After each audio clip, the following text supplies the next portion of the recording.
Destroy చేయడం మీరు చూశారు ఏఎస్ఆర్ డిస్ట్రిక్ట్లో. ఇవాళ మధ్యాహ్నం పరవాడ ఏరియాలో అనకాపల్లి జిల్లాలో 39,000 కిలోల సీజ్డ్ గాంజాని డిస్ట్రాయ్ చేయబోతున్నాం. కార్యక్రమం అక్కడ నేను అక్కడికి వెళ్తాను, అది కూడా వాళ్ళు చేస్తారు, నేను పర్యవేక్షించడం జరుగుతుంది. సంకల్పం అనేటువంటి కార్యక్రమం ద్వారా యువతని, ముఖ్యంగా విద్యార్థులని, కాలేజీ స్కూల్ విద్యార్థులందరినీ కూడా వారికి అవేర్నెస్ కల్పించి అటు దృష్టి మళ్ళకుండా చేయాలనేటువంటి ఆలోచన ఉంది. అదేవిధంగా సోర్స్ దగ్గర దాన్ని సోర్స్లోనే అంటే సాగునే టోటల్గా కంట్రోల్ చేయడం, రవాణాను కంట్రోల్ చేయడం, ఎక్కడైనా కన్సంప్షన్లో దాన్ని కూడా కేసులు పెట్టడం, ఆ ద్వారా చేయడం ద్వారా టోటల్ కంట్రోల్ చేయాలని చెప్పి ఆలోచనలో ఉన్నాం. చెక్ పోస్ట్ కూడా పెంచాము. సో ఈ విధంగా చర్యలు తీసుకోవడం వల్ల గాంజాయిని కంట్రోల్ చేయాలి, గంజాయిని పూర్తిగా కంట్రోల్ చేయాలనే ఆలోచనలో ఉన్నాం. రెండవది, సంకల్పంలోనే ఇంకో భాగం సైబర్ క్రైమ్లో చాలా పెద్ద ఎత్తున జరుగుతూ ఉంది. ఇప్పుడు మొత్తం దేశం మొత్తంలో జరుగుతుంది, రాష్ట్రంలో కూడా సైబర్ క్రైమ్ పెరిగింది. నేను మన గణాంకాలు చూపించాను, మిగతా అన్ని క్రైమ్స్ దగ్గర సైబర్ క్రైమ్ పెరిగిందని. ఇది దేశవ్యాప్తంగా జరుగుతున్న విషయం కాబట్టి పెద్దగా మేము ఆందోళన చెందవలసిన విషయం, కానీ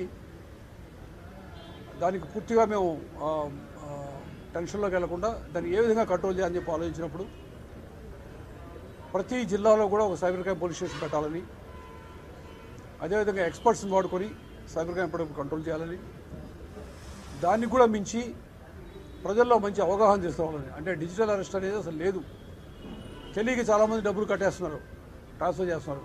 సో డిజిటల్ అరెస్ట్ అనేది చట్టంలో లేని విషయము అన్న విషయం తెలియాలని, అదేవిధంగా వేరే విధంగా ఎవరైనా ఫోన్ చేసినా డబ్బులు ట్రాన్స్ఫర్ చేయడం చేయొద్దని చెప్పి ప్రజలందరిలో అవగాహన కల్పించడానికి ప్రయత్నం చేస్తూ ఉన్నాం. అవగాహన ద్వారా ప్రివెంట్ చేయడమే సైబర్ క్రైమ్కి ఏకైక సూత్రం. జరిగాక దాన్ని డిటెక్ట్ చేయడం చాలా కష్టం అవుతుంది. తొందరగా ఒక అకౌంట్ నుంచి ఇంకో అకౌంట్లోకి వెళ్ళిపోయి అది ఎక్కడో వేరే దేశంలోకి వెళ్ళిపోతుంది అమౌంట్, అది పట్టుకోవడం కష్టం అవుతుంది. కాబట్టి అవేర్నెస్ అందరిలో అవగాహన కల్పించాలని చెప్పి ప్రయత్నం చేస్తూ ఉన్నాం. ఇది కాకుండా ఈ మధ్య డిస్టర్బింగ్గా ఉన్న విషయం జనరల్గా ఏంటంటే, ఒక గత కొద్ది సంవత్సరాలుగా 2-3 సంవత్సరాలుగా జరుగుతున్న క్రైమ్ చూసినట్టు తెలిసిన విషయం ఏంటంటే, చిన్న పిల్లల మీద, అది ఆడపిల్లలు కావచ్చు మగపిల్లలు కావచ్చు, ముఖ్యంగా ఆడపిల్లల మీద లైంగిక అత్యాచారం జరగడం, అదేవిధంగా మహిళలపై, ఇంకా చెప్పాలంటే వృద్ధులపై, 70 సంవత్సరాల యువతపై 2-3 కేసులు జరిగినాయి. అట్లాంటివి చాలా, అంటే ఇది సమాజానికి సిగ్గుపడాల్సినటువంటి క్రైమ్. ఇది is a crime against the society. So దీన్ని కూడా మేము చాలా సీరియస్గా తీసుకొని ఇటువంటి క్రైమ్ జరిగినప్పుడు వెంటనే స్పందించడం, చాలా ఎగ్జాంపులరీ పనిష్మెంట్ వచ్చే విధంగా చేయటం, తర్వాత ముఖ్యమంత్రి గారు చెప్పిన ఆదేశాల వరకు స్పెషల్ కోర్టు కూడా only for these offences special court ఏర్పాటు చేయడం జరిగింది. దానికి ప్రస్తుతం హైకోర్టు పరిశీలన ఉంది, త్వరలో అది కూడా ఏర్పాటు జరుగుతుంది. అంటే ఫాస్ట్ ట్రయల్ జరిగిపోవాలనే ఉద్దేశంతో. అదేవిధంగా రోడ్ యాక్సిడెంట్ ఈ జిల్లాలో ఒక ప్రాధాన్యత అంశం. ఇప్పుడు హైవే మనకు ఎక్కువ ఉంది కాబట్టి దానిపైన కూడా దృష్టి సారించడం జరిగింది. క్రైమ్ అక్కడ కూడా యాక్సిడెంట్స్ తగ్గినాయి. సో ఓవరాల్గా కంట్రోల్ చేస్తూ ఉన్నాము, క్రైమ్ నుంచి కంట్రోల్ చేస్తూ ఉన్నాం. రెండో ఇంపార్టెంట్ విషయం ఏంటంటే, టెక్నాలజీని విరివిగా వాడుకోవటం, పూర్తిగా దాన్ని టెక్నాలజీని వాడుకోవటం. అంటే అది సీసీటీవీ కెమెరాలు కానీ, ఆల్రెడీ ఇన్స్టాల్ అయ్యి పనిచేయకుండా ఉన్న కెమెరాలన్నీ ఈ మధ్య రిపేర్ చేయడం జరిగింది. సుమారు 460 కెమెరాస్ ఉన్న కెమెరాలు చెడిపోయి ఉంటే మళ్ళీ వాటిని బాగు చేయడం జరిగింది. అవి కాకుండా సుమారు 520 కెమెరాలు కొత్తవి పెట్టడం జరిగింది. ప్రతి జిల్లాలో కూడాను ప్రభుత్వం మీదే ఆధారపడి పెట్టుకోకుండా ప్రజల సహకారంతో, దాతల సహకారంతో సీసీటీవీ కెమెరాలు ఏర్పాటు చేయాలని చెప్పి ఆలోచన ఉంది. ఎందుకంటే అది ఒక క్రైమ్ చేస్తున్నప్పుడు ప్రతి క్రైమ్ కూడా, అది రోడ్ యాక్సిడెంట్ కావచ్చు, రోడ్డు మీద జరిగే దొమ్మి కావచ్చు, లేదా ఆడపిల్లల మీద చేసే వేధింపులు కావచ్చు, ఏదైనా సరే ఒక క్రైమ్ అంటూ జరిగితే ఏదో ఒక కెమెరాలో రికార్డు కావాలి అనేది మా లక్ష్యం. ఎక్కడ ఏం క్రైమ్ జరిగినా అట్లీస్ట్ ఒక కెమెరాలో రికార్డ్ అయిపోవాలి. అంటే మొత్తం ఏరియాని మొత్తం సాచ్యురేట్ చేయడం ద్వారా ఎక్కడైనా క్రైమ్ జరిగితే కనిపించే విధంగా, రికార్డ్ అయ్యే విధంగా చేయాలి. దానికి మేము సుమారుగా ఐడెంటిఫై చేసినటువంటి స్పాట్స్ చూస్తే అది 2 లక్షల చిల్లర ఉన్నాయి.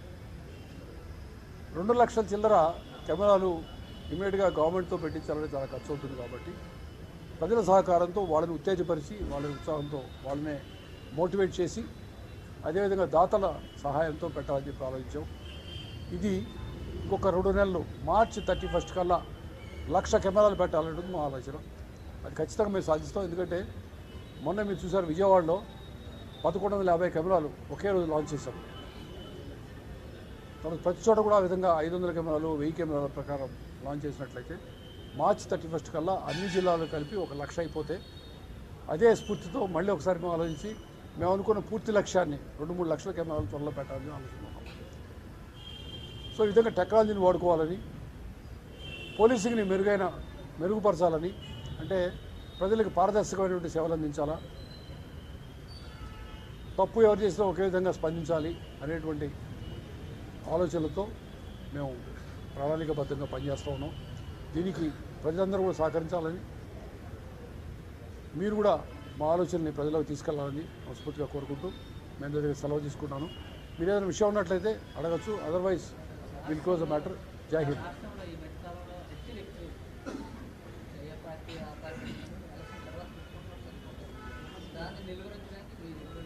అంటే యాక్చువల్లీ అండి నేను మళ్ళీ చెప్తాను, అంటే ఓవరాల్గా క్రైము ఎక్సెప్ట్ సైబర్ క్రైము అన్నీ కూడా తగ్గినాయి. నా దగ్గర ఎగ్జాక్ట్గా ఫిగర్ లేదు.